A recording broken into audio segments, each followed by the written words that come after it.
నువ్వు విన్నావా? వినలేదు. చూసావా? చూడలేదు. నీకు ఇంకొకరు చెప్పిన మాట. పోని వాళ్ళు చూసారా విన్నారా అంటే అదీ లేదు, వాళ్ళకి ఇంకొకళ్ళు చెప్పిన మాట.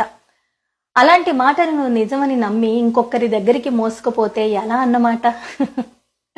నిజమే కదా. చూడండి వినంది నిజమని నమ్మి ఏమో అవునేమో అనుకొని ఇంకో నలుగురు దగ్గరికి మోసుకెళ్ళి వేరే వాళ్ళ పతనానికో లేకపోతే వేరే వాళ్ళు బాధపడ్డానికి మనం కారణమైతే ఎలా?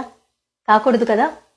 నిజం చెప్పాలంటే గాసిప్స్ అన్న లేని ప్రపంచం మనం చూస్తామా అంటే కష్టమేనేమో, కానీ మనవంతు ప్రయత్నం అయితే చెయ్యొచ్చు కదా కదా నేను ఎన్నిసార్లు చెప్పినా ఇంకొకసారి చెప్తే బాగుండు అని చెప్పే మాట ఒకటి చెప్తాను. నేను రాసుకున్న మాట. చెప్పారట, చేశారట, అన్నారట, విన్నారట, చేస్తారట, చూస్తారట, అంటారట, వింటారట, అవునట, తెలుసట, కాదట, అనుకున్నారట. ఇలాంటి మాటలకి టాటా చెప్పకపోతే అవి మన వాట